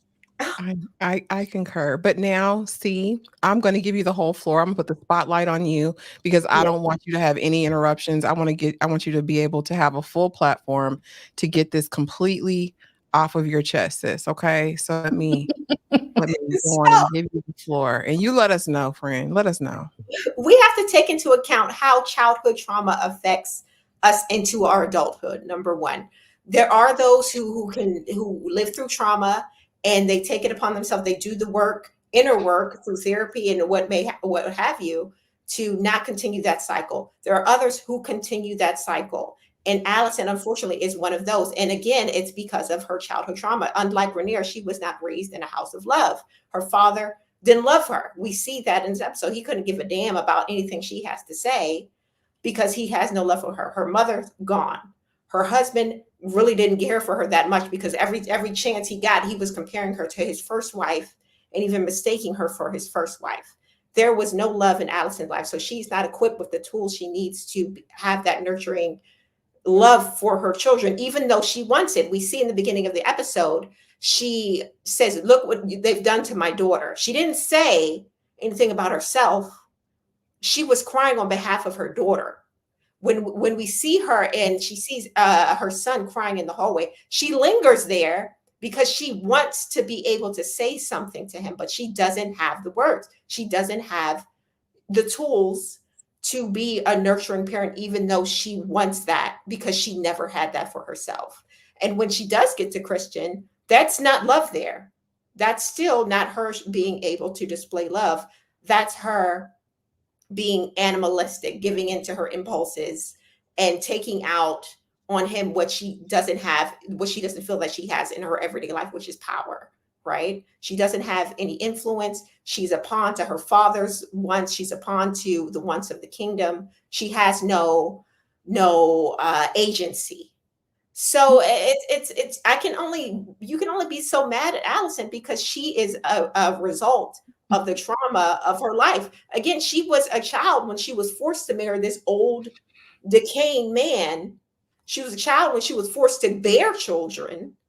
And she was a child who went her whole life being unloved. So she doesn't know how to love her children, even though that desire is there. We see it through the dialogue, we see it through the lingering gazes. It's unfortunate that her children have to grow up with that. But again, generational trauma, that's what it's there. It's generational trauma for a reason. That's why it's called that. So we can only be but so mad. If we want to be mad at somebody, we need to be mad at not Allison. Okay. Anyone have anything to say about that? Hold on, let me put you in the spotlight, Dom, because we're gonna keep that same energy. I'm entertained. I know. That was a very passionate defense.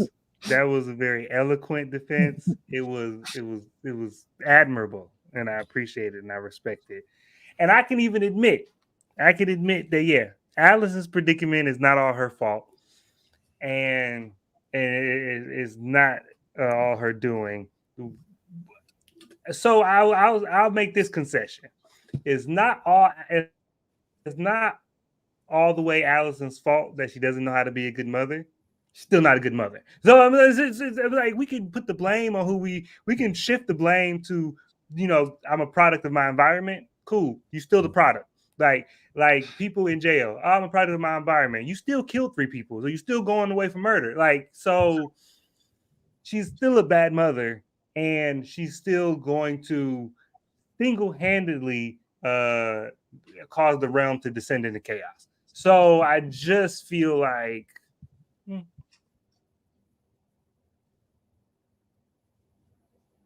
that's it. She's still horrible. She's still right there over there with Cersei. Sorry. Keep in mind, she does try to position her children as best she can. She tries to make sure that they have the things that they need. It's not like she's not a bad mother in the sense that she doesn't care about her children. She cares about them and she wants them to be successful, but she just doesn't have the tools that are necessary to be a nurturing mother. Well, okay. Well, I'll say she's a bad mother because she doesn't display any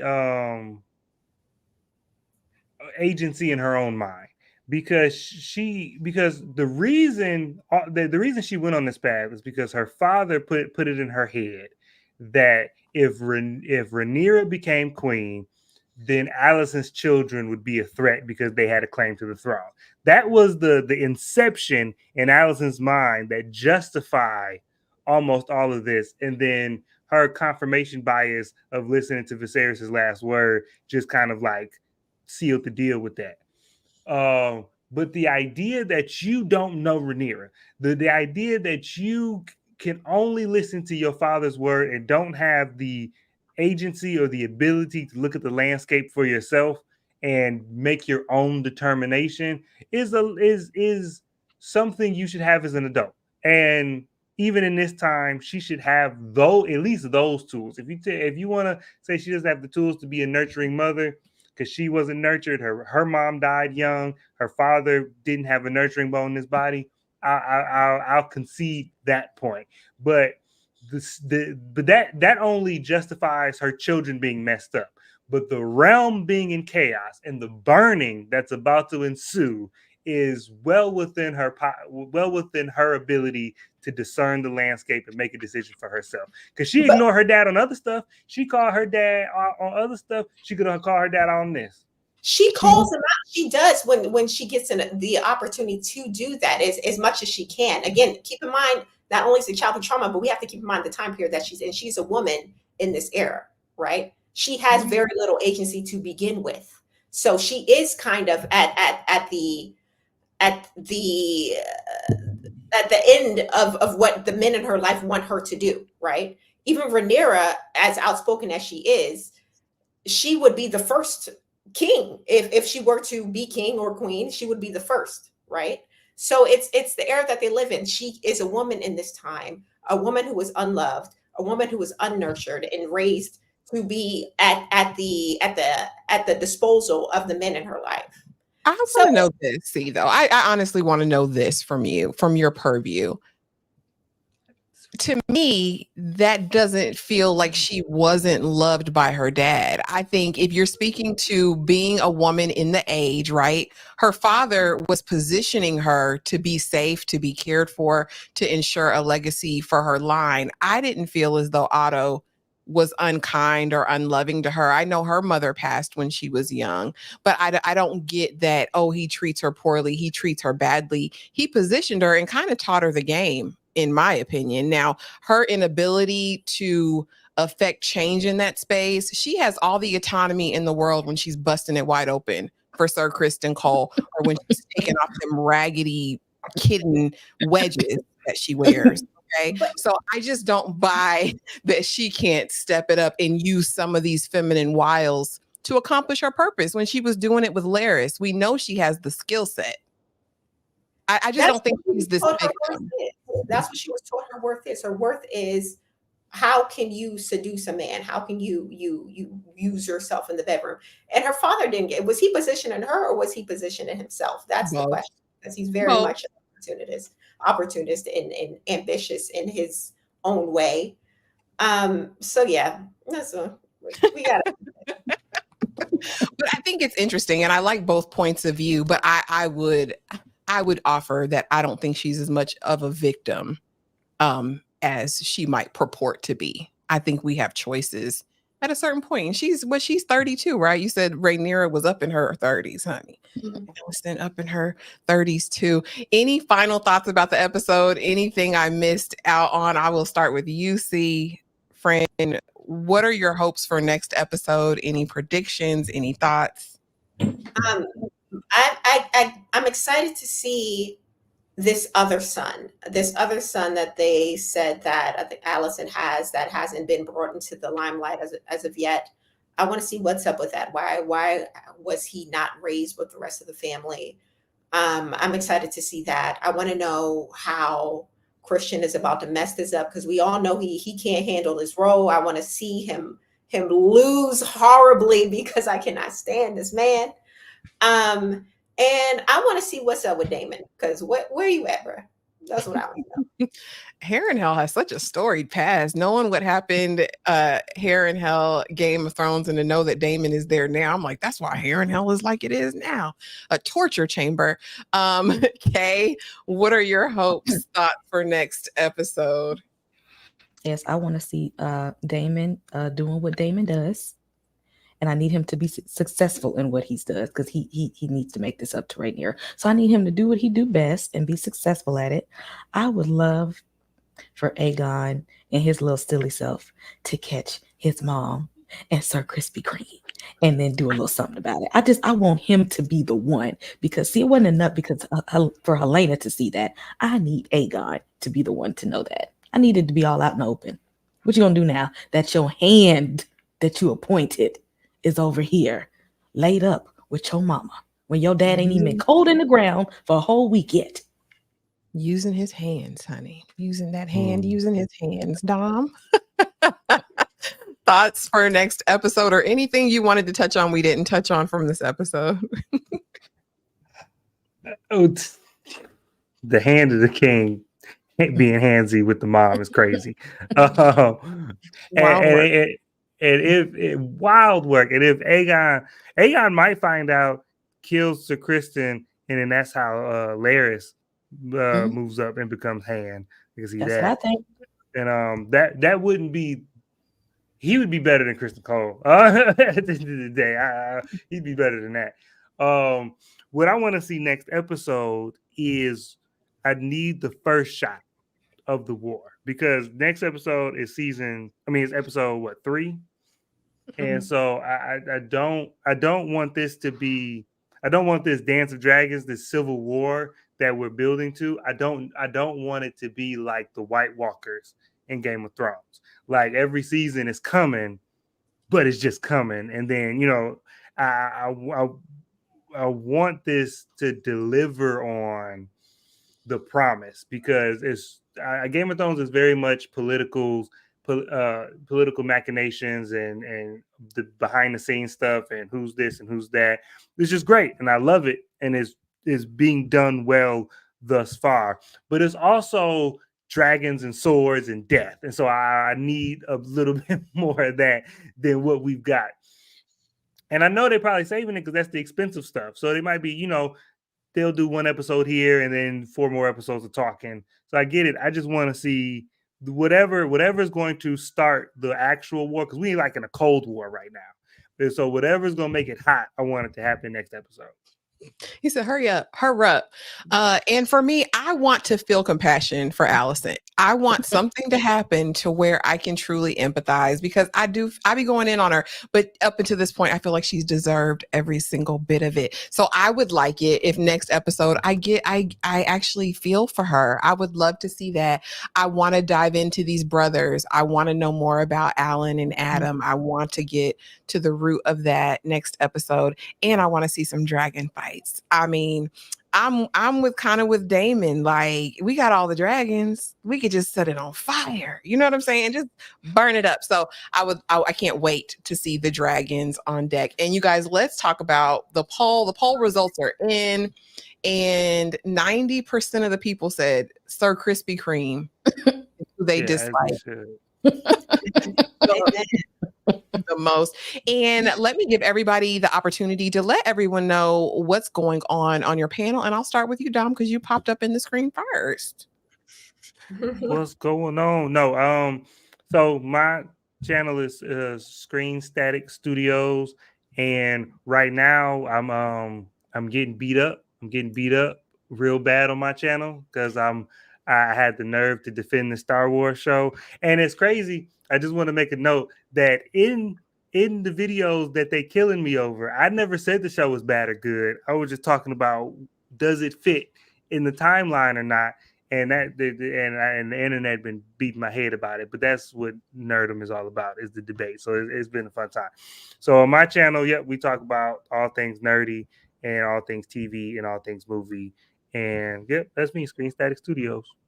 Y'all go follow him. And if you're not following him on TikTok and YouTube, go ahead and do that as well, because the TikToks give me everything I need. The people coming in the comments and him breaking down the Star Wars lore is like none other. I tell you, go follow this man.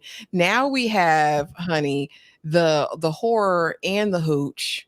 Okay. Well, the horror hooch, the real horror and hooch podcast, half of it here with us, Kay from the Fifth Wall. Go follow her immediately, y'all. But Kay, let the people know what you got going on, sis.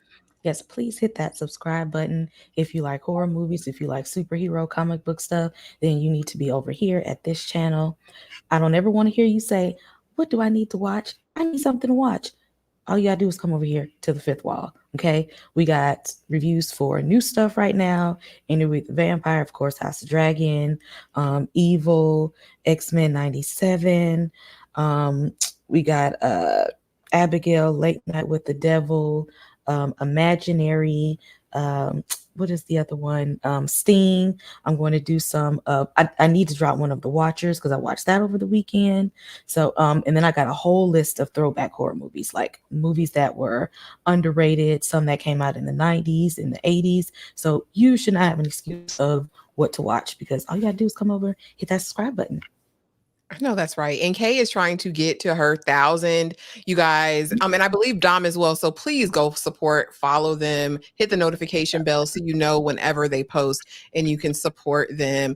Now we have C, honey, the cosplay queen, honey, the lady who's in the book clubs, who is dressing up and who is giving you. And I want to say I sat up and watched Kay or C, one of the videos. I think it was Crash Bandicoot versus somebody else. If you want to get your life with the content, honey, go follow C. C, let the people know what you got going on. You can follow me on all platforms as See the Superior. So if you enjoy a good character battle, you can join me on IG. One Sunday out of the month, we do character battles. This next Sunday, next month, we're going to be discussing who would win in a fight: Mario versus Shadow, a la Sonic Shadow. And if you like, shorts talking about the most recent TV shows, you can join me on YouTube, See the Superior. Also on TikTok, I do a couple things there as well. So yeah, I'm trying to get to 500 subscribers. So please subscribe to my channel. And I enjoy being here. Talk to you guys soon. Hope to see you soon. Thank you guys so much for being here. Thank you guys for just being like the livest chat on a Monday night. I really, really appreciate you. And so many new faces. Thank you for being here, Vic. We appreciate you. And y'all, tomorrow night, Interview with a Vampire, Season 2, Episode 7. We will be right here, okay? myself, Kay, Tyra, and Steve the Superior.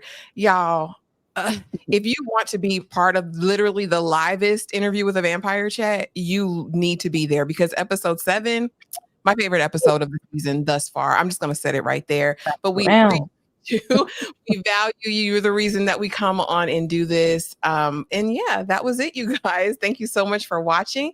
And we will see y'all in the next video. Bye.